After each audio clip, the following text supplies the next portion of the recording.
Good morning. Good morning. Hello. How are you? Thanks for joining for a little hang time. Very good. Very good. I know I'm live, but shutting my door. No worries. That's the life these days. Yep.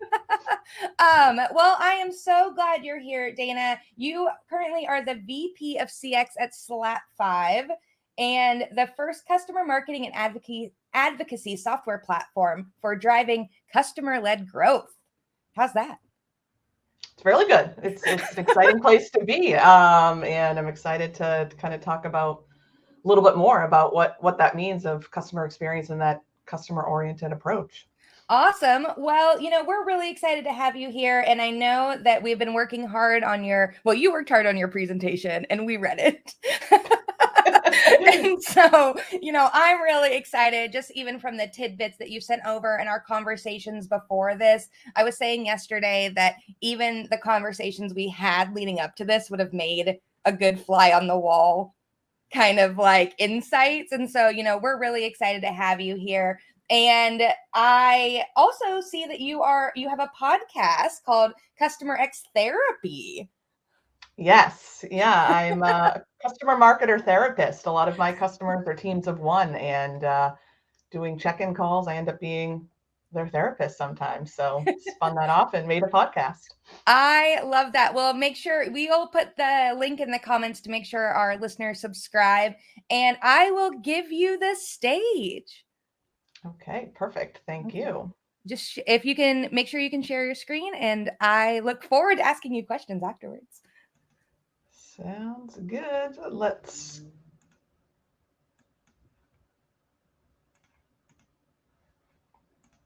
And is my screen sharing okay now? I hope so. Nope, I don't see it. Oh. You have a little at the bottom. It should say share. Yep. Okay. Oh, sorry about this. It's making me access my Google, so hang on. No worries. I'm gonna bring Jalen back. Hey, girl. Hi. Technology. So we've in my notes it says you're always trying to launch new successful programs. Yeah, and being a salesperson of one. There he is. How does that? How do you deal with that sometimes, Dana? Oh, sorry. I was just loading. I got it loaded. Nobody thinks happening. It's loaded up now. I'm ready to go. Perfect. It needed me to sync, so we're good. There it is. Okay, well, we're gonna leave you now. You're gonna do great. We're so excited. Thanks, everyone. All right. So now that we have the technology set up, so today I'm going to talk about why the customer-oriented approach to customer experience will continue to be adopted by many organizations today and in the years to come, and honestly be the future of customer experience strategies. So with that, go through a little bit of an introduction, talk a little bit about the session here, followed by what is customer experience to me and what do I think the future of it is. Then talk a little bit about what's in it for your customers. And of course, we can't forget about the customer experience of your employees and some closing remarks. So a little bit of an introduction about me. As Crystal had mentioned, I'm Dana Alvarenga. I'm the Vice President of Customer Experience at SlapFive. And I've really always been a pioneer in my career, joining companies to either build a process, a team, a program, and I've always honestly had a passion for customers. And that definitely came from my previous life in sales, where I would actually coach and map out the success of my prospects to close the deal, and then wouldn't hear from that customer again and have to hand them off to account management. This is pre-customer success days. And I knew really from there that I needed to get on the other side and be a part of helping the customers get value out of the product that we were selling, train them, educate them, make them into rock stars. And that's where my love for all things customers strengthened and began years ago. So since then, I have built built programs that have failed, built programs that have succeeded and are still successful today after I've moved on. And I really like to take risks, be that pioneer, try new things, and powering your customer experience with a customer voice program really leads to being a pioneer and trying something new. I've been at SlapFive for the past 3 years now, and I focus on all things customer. And at SlapFive, we are an all-in-one customer marketing platform, and we look actually to combine customer content, customer advocacy, customer references, and customer campaigns into a single solution to help power customer marketers and their companies to get visibility into all of the customer experience and the customer engagement and the influence that it has. So with that, I'm going to talk a little bit. Oh, and one last thing, a little bit about me. Sorry. The last line item, I can't not add this. I'm a mom, I'm a wife, and I'm a reality TV show junkie. So come to me if you want to talk about any reality TV shows. It's my guilty pleasure. And now I can't go anywhere without saying that. So that's my little tidbit about myself. No shame.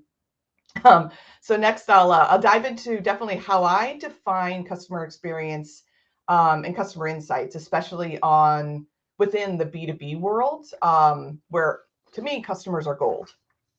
So what is customer experience?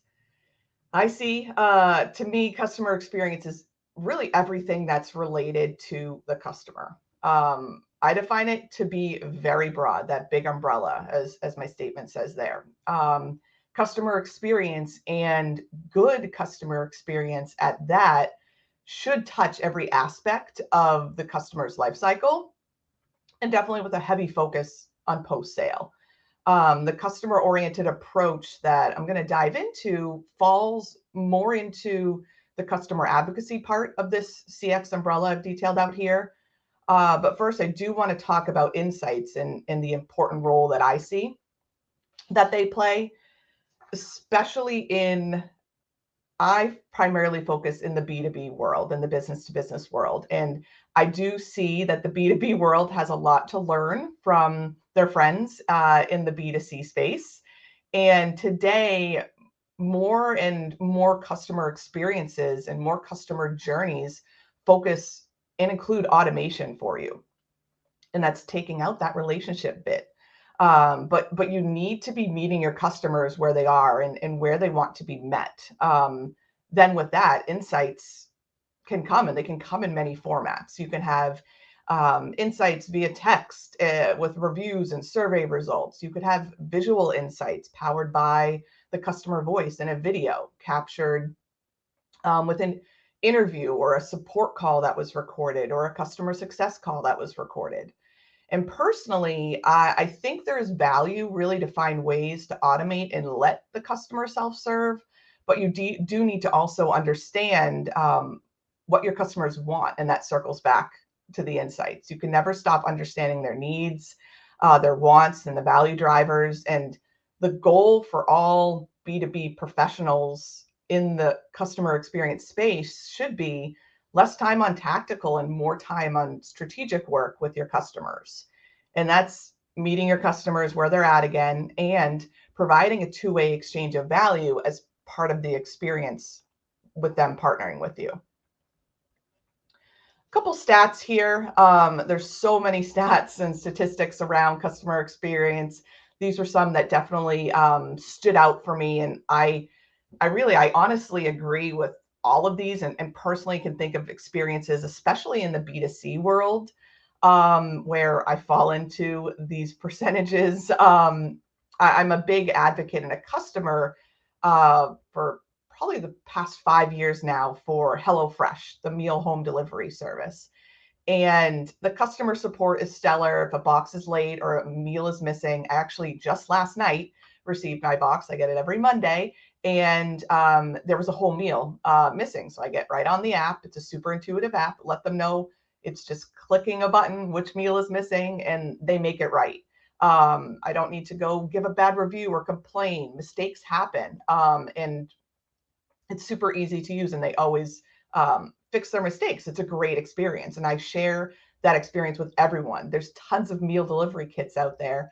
Anyone's asking for one, I always share that this is a great one to use. I always recommend HelloFresh. A bad experience with a product, either in the B2B or B2C space, I usually end up writing a review or I tell some about it, what's happened, more times on the negative side than the positive. Positive reviews I've made have been like about my dentist or a hotel. So I would never, if you're at a restaurant, for example, I would never say while sitting there, I would never complain. Is it because we don't like uncomfortable conversations? If it's a bad customer experience with a product, it ends up being easier to cancel, ghost that company, move on, and find a better fit for your solution. So getting ahead of those situations is key. And ideally, you really want your customer experience to be that 62% of the buyers that share their CX with other people. You want your customers to be in that 62% and sharing the positive experience that they're having. So we've covered CX and we've covered insights and some stats. Now I want to focus on customer experience today versus the futuristic customer experience. I honestly see it more as authentic voice. And what I mean by that is no more produced flashy videos. That's going to be my pretty bold statement here. No more B-roll, zooming in on the company. You want the authentic voice of your company, of your customer, I'm sorry. That true authentic voice, that feedback that's good or bad, and using it, putting it to work, letting the customer know that we heard you and this is the action we took or did not take.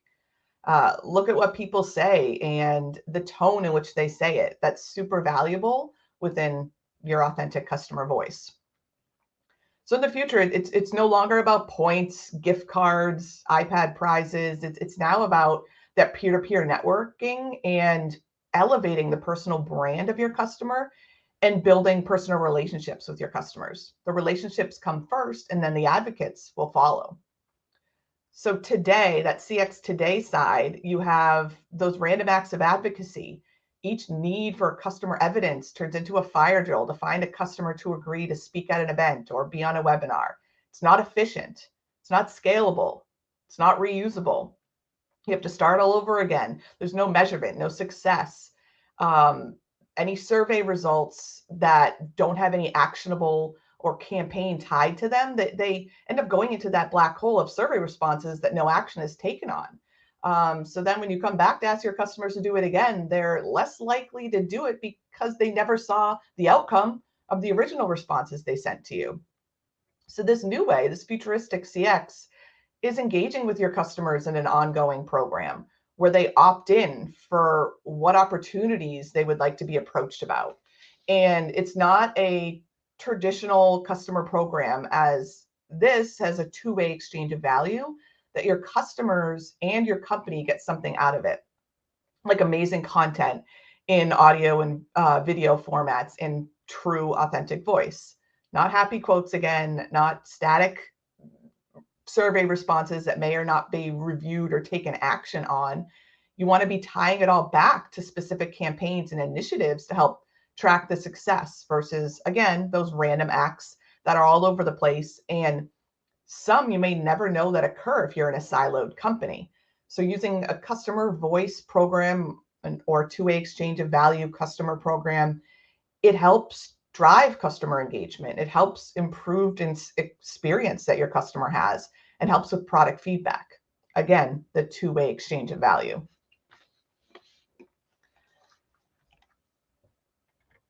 The continuation of the future of CX, up to 90% of buyers are willing to pay more for an improved customer experience. So that's a pretty bold statement. And honestly, customers buy from people they like. This isn't new. And the overall experience that your customers have stem from how the product solves their problem, how they were treated by the employees, and the value add that they received with growing their brand or their network, either with opportunities you provided them, with peer-to-peer engagement, and then the customer experience leads to renewals. Long-term advocates that advocate for your company and your solution or your product. So it doesn't matter if you're priced more or offer something slightly different than the competitor. It's the experience at the end of the day that wins. And that's the big value driver with the future of CX, always focused around the two-way exchange of value again. Meet your customers where they are, meaning have various channels of communication. I offer a Slack community and Slack channels for every client that I work with. Most use it at their own organizations, and it's easy to just add another workspace. And then you're within seconds to contact, as that's where they're already communicating day to day. And it helps as some support deflection as well. And having the right messaging. And what I mean by that is no more marketing speak for social posts or on your website. Have your existing customers and the voice of your customers be the forefront of what your customers and your prospects see, what they hear, what they read, what they engage in, and use customer voice to help your customers work with their peers and see someone just like them experiencing the same issues and how they solved it. Allow them to provide advice to their peers on getting started with something new. It's great to hear from you. You're the product expert, you're the in-house expert, but it goes a long way when peers can help their fellow peers. Once you have the customers onboarded, provide an opportunity for regular peer-to-peer engagement. This is key, and offer various formats for customers to do so. Your overall experience does not just lay with the interaction with customer to company and product. You have to weave in the peers as the relationship can form and learnings can occur with peers directly engaging, as they are the ones in the trenches solving the issues or coming to use your product to help solve a problem or save time. And I've talked a lot about ongoing customer voice program, and to level set, what I mean by that is it's a program where you're engaging customers in an ongoing program where there's a two-way exchange of value in which customers expect to be periodically asked to share their advice, share their experiences and knowledge, and they participate enthusiastically. Track the engagement in the activities of your customers to help drive and promote these acts of advocacy while providing insights to your most and least engaged customer base. So this helps with tracking expansions, renewals, indicating customers at risk with those low engagements. You want to be putting your customers first. Sounds pretty simple, but it isn't always the case. The future of customer experience is here now, and you already should be putting your customers first. If you're not, find a way to do it immediately and look to provide and create unique experiences, various microprograms for them, which I'll talk about in a little bit. Microprograms for them to engage and learn from their peers, increase their thought leadership. All things that impact the perceived and actual customer experience you deliver as a company. And track personal things like birthdays, types of wine they like, hobbies that your customers have, and surprise and delight your customers. Don't bribe them. Don't offer something up front for them to do something, reference call or speak at an event. You want to surprise and delight. Thank them after the fact. And help make your customers become rock stars, superheroes, thought leaders within their space. Provide opportunities to support this, like a speaking engagement, user groups, hosting a peer-to-peer networking call. You give to get. You have to give something to get this engagement back. And these acts of advocacy, customer referrals are the holy grail. Obviously, we all want customer referrals. We all want advocates out there. Another part of the futuristic customer experience is the overall acts of advocacy I've talked a bit about. And this can be a varied list of activities that your customers do, either asked by you or on their own. The goal should be sustained advocacy that's generated. That ends up being generated if done right, meaning advocacy becomes that byproduct of delivering a great customer experience with the two-way exchange of value. Again, the holy grail being that customer referrals and other acts of advocacy like references or speakers at events, virtual networking events, peer-to-peer calls. Looping back again to the old way I talked about, it's no longer about those gifts, the iPads, the points, the leaderboard. It's opportunities served up to your customers based on activities and topics of interest that they raise their hand to be a part of. No more fire drills searching to fill a spot for a speaker or a webinar. And the after the fact surprise and delight, the thank yous, it's a new way of being more meaningful and driving that experience. It's unexpected. And if it's done right, you know the customers well enough that it's something important to them. For example, I had a customer on a webinar that I knew she was a dog lover, and a thank you after the fact gave her a Chewy gift card. And little did I know, one of her pets had been sick, so that gift card was going to go to some medication. So that ends up being, that's advocacy, that's customer experience. And I know that she won't forget that. And it was super meaningful for her. You no longer end up begging or chasing for survey responses. You know who's interested in providing feedback in a survey form. You know who's interested in speaking at events for you. If you invite all of your customers up front to your customer program right when they sign on, and you track each act of advocacy that they're interested in, when you go to ask, it's not a surprise. They're expecting it.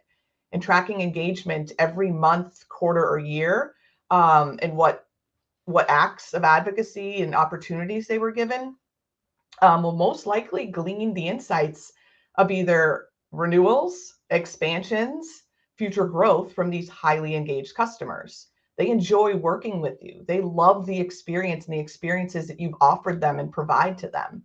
And on the flip side, if you always go to the same customer for the same ask and keep asking them, maybe they say yes, maybe they say no, they're not going to feel valued, seen, or heard.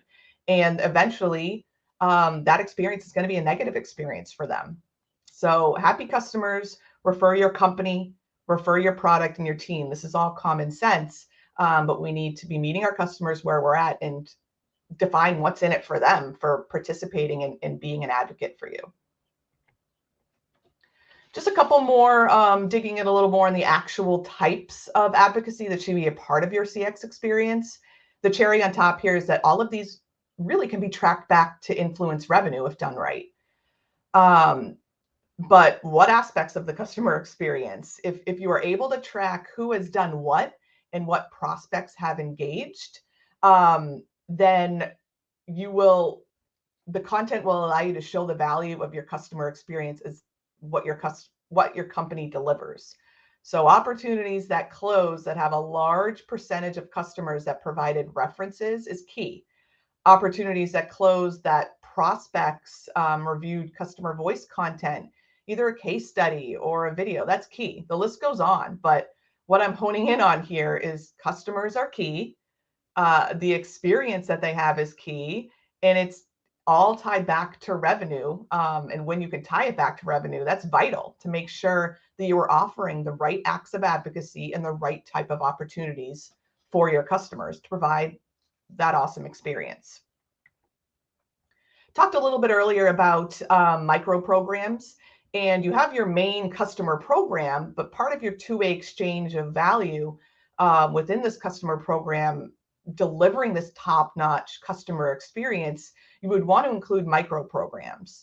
And these are actually real-life examples of what I do today. My customer program is called the SlapFive Rock Stars. And all of these different programs that are recorded can be carved up for customer voice assets. All of these boost a customer's experience. All of these are served up as opportunities. For example, cohort virtual meetups. These are peer-led discussions on pressing topics. It's not me leading a discussion. It's no set agenda. It's a pressing topic, and peers come together to brainstorm and talk about them. local in-person chapter meetups, building peer-to-peer relationships without the vendor in the middle. Then it comes back to product roadmap sessions where give to get comes back into play. Show them what's coming, get their feedback, make your customers design partners, get them invested in what you're creating, and don't just create a product in a bubble. Make sure you get that customer feedback. So the customer proof is there and the customer buy-in. The other aspect here, this backstage pass, this ties into my overall theme of the SlapFive rock stars. So the backstage pass, it's actually 2 different programs. And what I do is I host a customer to run a virtual meeting on a topic that they're really exceeding at. And other customers go behind the curtains and get a sneak peek and learn and network with their peers. Then I've also done a spinoff of the backstage pass is a micro podcast where it's just a short 15-minute interview on future growth plans, challenges that the customers are having, and end up carving that up into short video snippets that are used for social proof and help my customer build their brand. It's really meant to be for a co-brand creation, continuing my thought leadership and pairing it with my customers to help get their thought leadership out there. All of these programs have a 2-way exchange of value. We get a benefit and the customer gets a benefit. And capturing their true, authentic voice during a user group and speaking at a conference, once again, are reusable assets that can and should be tied back to your go-to-market initiatives. We cannot go through futuristic CX without touching upon employee CX. Definitely feedback from one customer is great. Insights from one customer is great. And you need to think about honestly, really your customer facing roles of customer success manager. It's the world I come from. CSMs, they each manage a book of business from anywhere from 30 to 100 or more customers, depending on the space and the structure of the team.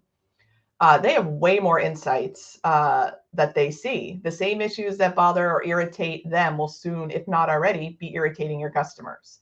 Product feedback releases with no warning, product bugs, long wait times, no response on product feedback. It's a team effort, and your employees are a big part of the future of a great customer experience strategy. Capture their voice on a regular basis. Capture big win stories from sales when they close a deal. Capture product feedback stories on a beta release. Capture the overall experience of your employees' day-to-day job. If it's shown that the employees are happy, they believe in the product, they believe in the company values, it will show to your customer base. If you have unhappy employees, that will leak into your customer base. Do they have the resources to do their job and deliver outcomes? If not, how can you expect your customers to be happy and have a great customer experience? So treat your employees just like you treat your customers. Find what's in it for them, what motivates them, listen to them, and that will they will be great internal advocates to go out and create your external advocates. The key is improving your customer experience is definitely listening through various channels. First, the channel of your customers, then the employees. Voice of employee is key to understanding all the different perspectives and ensuring that the company is on the right track from the inside out. We're going to wrap up with a couple slides here on measuring impact. So I'll say this a lot. Know the numbers, know the numbers. You want to know your number of your advocates, the customers that are engaging with you. Be sure to measure month over month, quarter over quarter, year over year. How many companies have one advocate versus multiple? What's that total engagement look like? Slice and dice the activities your advocates have participated in. Break down that engagement. You'll glean some real key insights with this deep dive of data of total engagements and number of advocates. Your use of customer voice. Are you infusing the voice of your customer everywhere? How many times was content of your customer voice reused Where was it shared? How many views of the content? How many assets have you captured in general of customer voice? And this can include video, audio, or text for your voice of customer. And then impacting revenue. Did sales close a big deal that was influenced by a customer reference or a speaker at an event? How has ARR been impacted? How many renewals occurred in the last quarter where companies had active advocates? And it's definitely qualitative numbers are key at first, but long-term quantitative metrics are important too. And that's where the relationship building really comes in. Talking directly with the customers comes in to be really important. Opportunities influenced by customers in a customer program and participation helps prove value of what I do, what customer experience means, and just success overall. And in this diagram here, everything shown can positively impact customer revenue influence. And all of the things listed in the circle are a part of the bigger customer experience that your customer has. Do it well and do it right, and define what's in it for your customers and offer opportunities. Don't beg for those favors. Capturing, tracking, and having this data will be a solid line directly back to your customer experience you and your team deliver, and that's very impactful. So I'll leave with this quote. You've got to start with the customer experience and work back towards the technology, not the other way around. I'll ask everyone, kind of reflect and look back. Are you leading futuristic customer experience now? Are you meeting your customers where they're at? In close, I do challenge you all to find a new way of thinking, a new way to connect with your customers. How are you using customer voice and putting it to work in a two-way exchange of value? Customer voice is free. Customers love to talk about themselves. Capitalize on that and formalize a program that delivers value and defines what's in it for them. I would also definitely give the opportunity to anyone who wants to reach out and learn a little bit more about how they could create a customer program powered with the voice of your customer that ends up being tied back to your go-to-market initiatives. Happy to do a introductory one-on-one workshop on some tips and recommendations there. Thank you, everyone. Thank you so much. And we definitely have some questions. We have some like non-work questions, but we'll save those till all the right. end. All right. I hope there's some reality TV show questions in there. Yes. Jalen, I couldn't believe I almost forgot that. I was like, oh, my last line. I have to throw that in. So, Jalen, you're muted. Just a heads up. Oh, there you go. Reality TV right there. But okay, here we go. How do you track customer satisfaction without a static survey? So it's an interesting question. So I've done it in the past with NPS. Today, do not use NPS. So the customer satisfaction is really honestly tracked upon renewals and also tracked upon our customer champion when they leave and go to another organization and bring us on immediately, which happens 2-3 times across many customers. So we really track it on our growth and our customer base. Awesome. Okay. Thanks, Barbara. Hope you're still here to hear that. And then Allison said, hello. What are the challenges a CX professional faces when building a voice of the customer program? The definite challenge, I would say, is not getting buy-in from executives and just building a program to build it. So do your homework, see internally what customers have done things, see who wants you to create this program and why is the first pass, because I have built programs that have failed, and you need the buy-in and you need to do your research internally from either who wants this program and why from an internal leadership, but also talk to your customers and see if it's something they would engage in and they want to be a part of. So you need to talk internally and externally. I gotcha. And then you were actually, another comment I was going to say was, you're the second person to mention micro podcast. Yeah. So somebody mentioned it yesterday, and I was literally like slacking someone in the background, being like, this isn't like, this is a trend. Like, we need to get on this. I'm on the cusp of it. It's an easy ask, 15 Mhm. minutes, and you block 15 minutes. You're not asking for an hour, a half hour. It's an easy ask, and you get some great content out of 15 minutes. So, and then our very own Dan asked, how many clients are in the SlapFive Rockstar group? Like, what's an ideal size? So that's going to vary on the size of your company, the size of your organization. I have about 50 rock stars in my customer program, but customers that I coach and that I manage have anywhere from that 50 size upwards to like 200 range. So, those are larger teams too. I gotcha. Awesome. When you're, sitting down and kind of like thinking about the key aspects of a CX program, what sets a futuristic CX program apart from the more traditional CX program? So I would say the future, it's less random acts of advocacy in the futuristic one. So you're building the program to be more defined on what's in it for your customers and what they're looking to get out of it, and that customer oriented approach. So it's all about the customers, and it's less random asks all over the place just to fix one campaign or help solve something. It needs to be tied to your go-to-market initiatives. Okay. Something, I guess this was just something I was thinking of. This isn't pre-written, but this is like going to be hard. How do you not create like favorite customers, right? Like, how do you make sure you don't get stuck in a click? Yeah, that's hard. It's hard. Like human behavior, like like, how do you not click your customers?